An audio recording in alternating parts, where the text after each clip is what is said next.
안녕하세요, 데클렌입니다. 오늘은 한국에 오려는 계획을 가진 분들께 한국을 오시기 전에 꼭 알아야 하는 내용들을 알려드리려고 영상을 준비했습니다. 어떤 내용인지 궁금하시죠? 이 영상 끝까지 보시고 꼭 알고 오셔서 한국에서의 시간이 정말 좋은 추억의 시간이 되셨으면 좋겠습니다. 자, 그럼 시작할게요.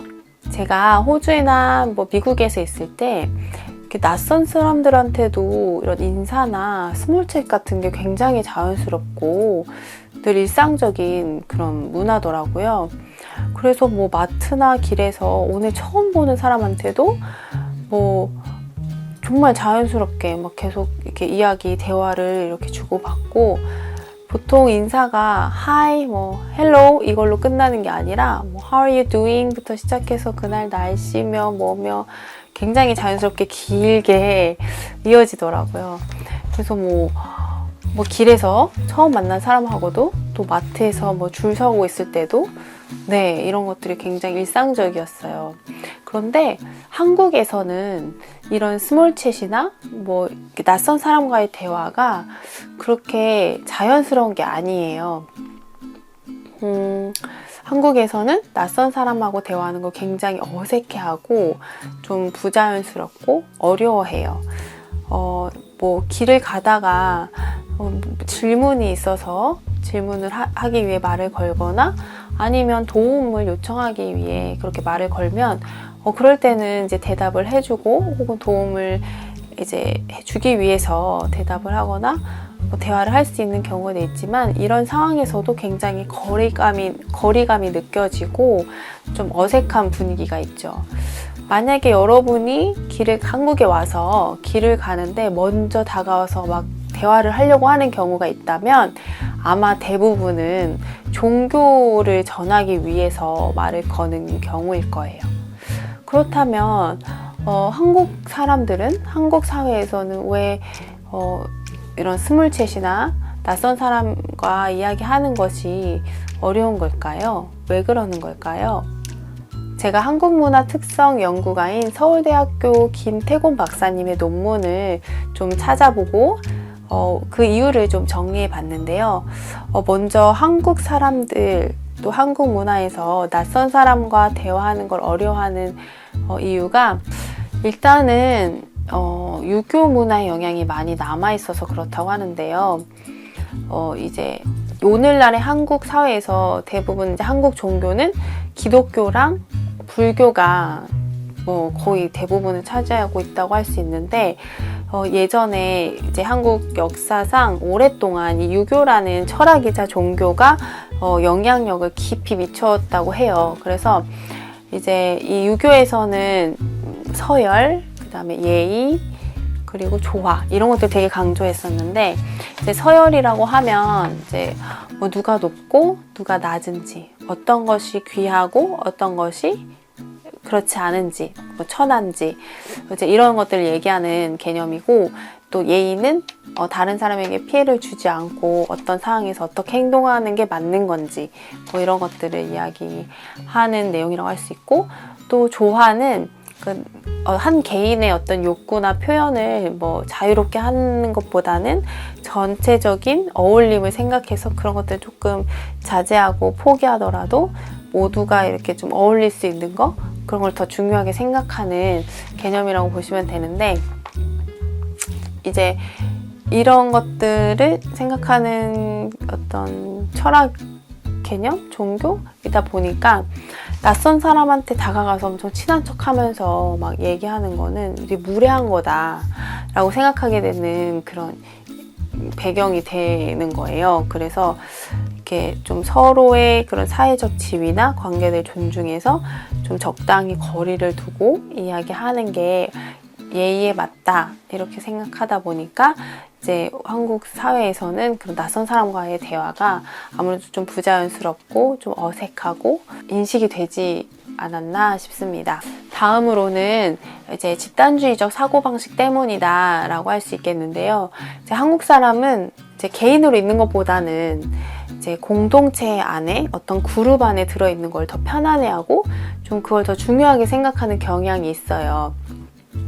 그러다 보니까 이 그룹을, 내가 속해 있는 이 그룹, 이 공동체를 경계로 이 안에 있는 사람은 나랑 친한 사람, 그리고 이 바깥에 있는 사람은 낯선 사람, 혹은 뭐 외부인, 이렇게 인식을 하고 이제 이 외부인 혹은 낯선 사람하고 친해지는 데는 시간이 이제 걸리는 거죠.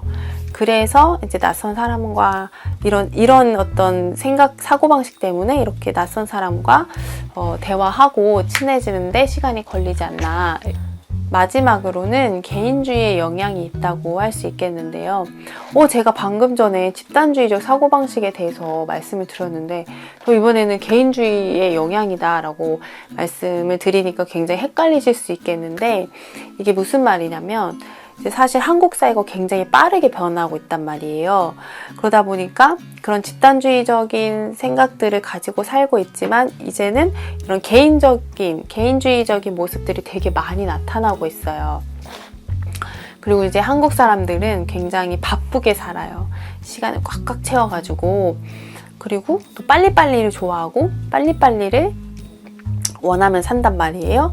거기다가 경쟁도 엄청 치열해요. 정말 끊임없이 경쟁 다음에 경쟁, 이렇게 이제 살다 보니까 어떤 낯선 사람이 왔을 때 나의 그런 시간과 에너지를 빼앗기고 싶지 않은 거죠.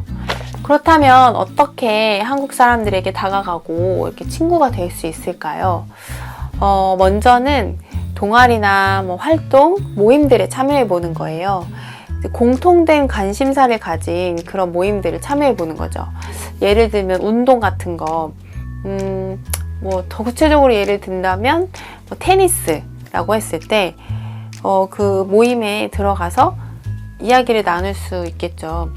테니스에 관련된 이야기를 나누다 보면 친구가 될 수 있을 거예요. 뭐 예를 들면 언제부터 테니스를 치게 됐는지, 왜 그 많은 운동 중에 테니스를 이렇게 배우고 싶은지, 어떻게 하면 테니스를 더 잘 칠 수 있는지, 또 어떤 테니스 선수를 좋아하는지, 뭐 이런 이야기들을 나누다 보면 나에게도 그 부분이 관심사고 내가 관심 있고 좋아하는 분야이고, 그 상대방에게도, 그 한국 사람에게도 그게 되게 재미있고 좋아하는 이야기이기 때문에 서로가 이렇게 같이 공통되게 좋아하는 이야기를 하다 보면 아무래도 대화가 더 자연스럽고 또 여러 가지 대화를 나눌 수 있는 기회가 생기고, 그러다 보면 자연스럽게 또 친구가 될 수가 있는 거죠. 다음으로는 한국어의 다양한 표현을 익히고 사용해 보는 거예요. 사실 같은 언어를 사용해서 이야기를 나누는 것만큼 동질감을 느낄 수 있는 게 없거든요. 사실 요즘에는 한국어를 공부하는데 정말 다양한 어떤 도구, 채널들이 많잖아요. 뭐 어플도 잘 돼 있고, 책들, 뭐 콘텐츠들이 워낙 다양해서 이런 걸 통해서 이제 공부를 하시면 요즘 한국에서 잘 쓰는 표현들도 사실 얼마든지 배우고 접할 수 있기 때문에 이런 다양한 표현들을 잘 익혀두셨다가 좀 서툴러도 실수를 하더라도 자꾸 사용해 보시는 거예요. 그러면은 자꾸 쓰다 보면, 제가 사실 다른 영상에서도 언급했지만 이 어휘나 표현이 가진 그 느낌을 더 정확하게 알 수 있거든요. 본인의 그런 그 한국어 공부의 발전도 있을 거고, 또 한국 사람 입장에서는 외국 사람이 와서 열심히 한국어를 공부해서 열심히 한국어로 말을 하려고 하는 모습을 보면 되게 귀엽고, 실수를 하더라도 되게 귀엽고, 또 좀 도와주고 싶기도 하고, 또 사실 어쩔 때는 고마운 마음도 들거든요. 그래서 기꺼이 이렇게 대화에 임하려고 하고, 또 좀 실수하거나 부족한 모습은 좀 도와주고 싶은 마음도 들기도 하고요. 그래서 이렇게 직접 그 공부하신 것들을 다양하게 열심히 공부하신 다음에 공부하신 표현들을 사용해 보는 것도 정말 좋은 방법이 될 수 있다고 알려드리고 싶습니다. 한국어 공부가 처음이신 분들이 어떤 책으로 공부를 시작해야 되는지 질문을 많이 해주셔가지고, 사실 제가 다른 영상을 준비해서 올려놨거든요. 그래서 아래 고정 댓글을 확인하셔서 그 영상을 보시면 도움이 되실 거예요.